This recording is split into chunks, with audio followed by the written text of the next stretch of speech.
Natalie Ramírez Martín me dice, ¿cómo llevar el duelo siendo ateo? No sabes lo mucho que me servirá tu opinión en este mal momento que estoy pasando.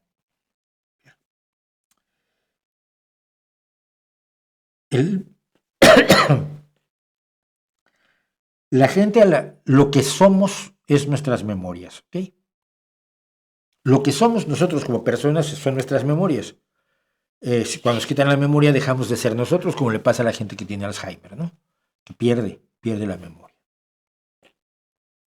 Si somos ateos, partimos de la base de que no hay un mundo más allá donde se permanezcan nuestras memorias y nuestra personalidad, donde guarden nuestras memorias. Mi pregunta siempre ha sido a los curas, por ejemplo, si alguien muere con Alzheimer, ¿va a tener Alzheimer en el paraíso o va a tener sus recuerdos completos? Los recuerdos completos, ¿cuándo? ¿Antes que le diera Alzheimer o a los 24 años? ¿Cómo está eso de la vida eterna, no? Pero si no hay una vida posterior, lo que esa persona ya no es, lo sigue siendo en tu memoria, en tus memorias y en las de toda la gente que la rodea. Es el único legado que dejamos real.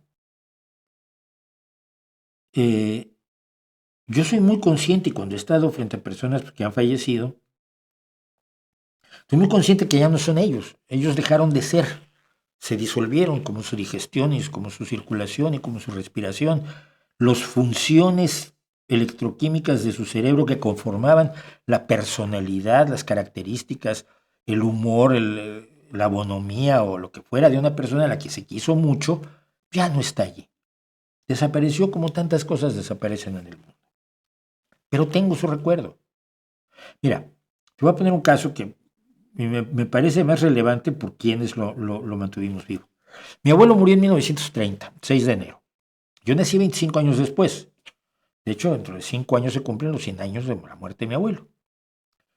Mi abuelo dejó 11 hijos y a una viuda que no sabía trabajar, pues no había trabajado en su vida. A los 15 años se casó y se puso a tener hijos como ametralladora, tuvo 12.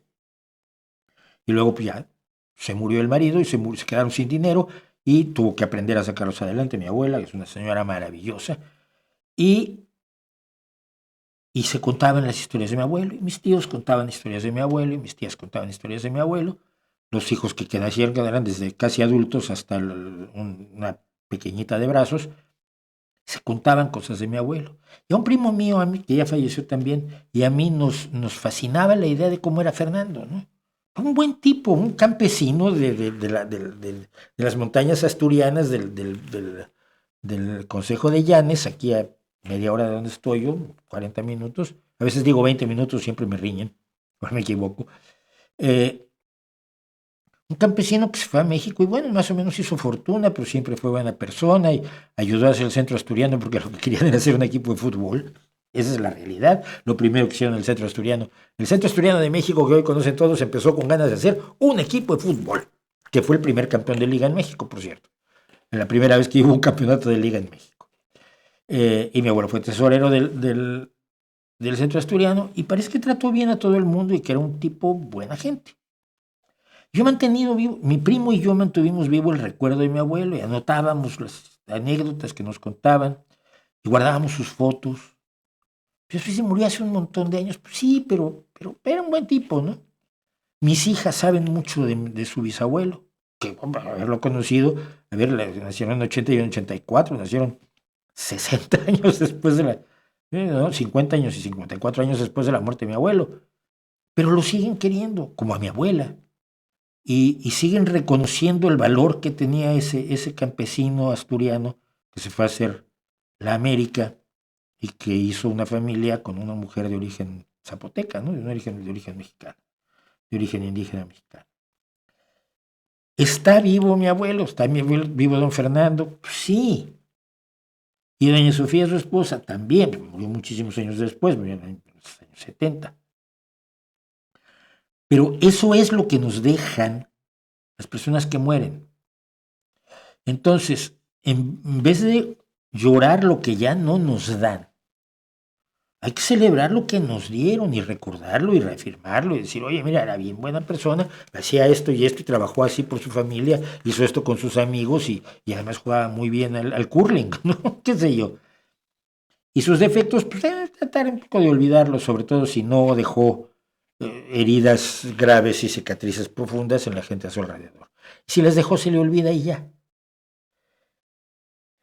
Ese es el duelo de un ateo, recordar lo buena las características de una persona y mantenerla viva en la vida eterna de la memoria, que es mucho más eficaz que la del cielo, porque la del cielo a ti no te afecta nunca. Si está fulano allá arriba y tiene un Alzheimer o tiene lo que sea, o murió cojo y pues vives un angelito sin una pata, a ti no te afecta.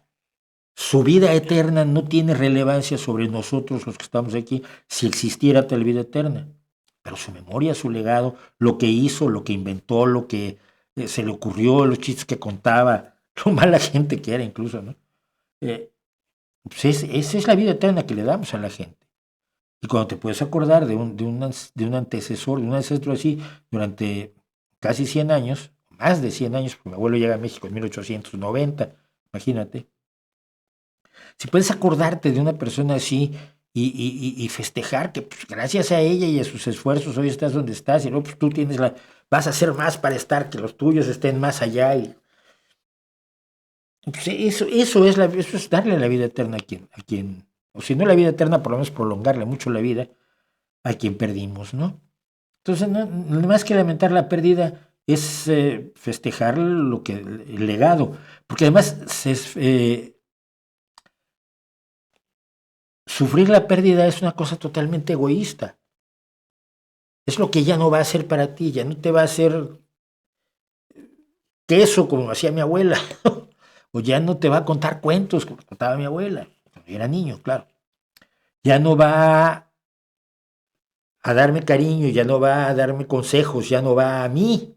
Pero si el protagonista no eres tú.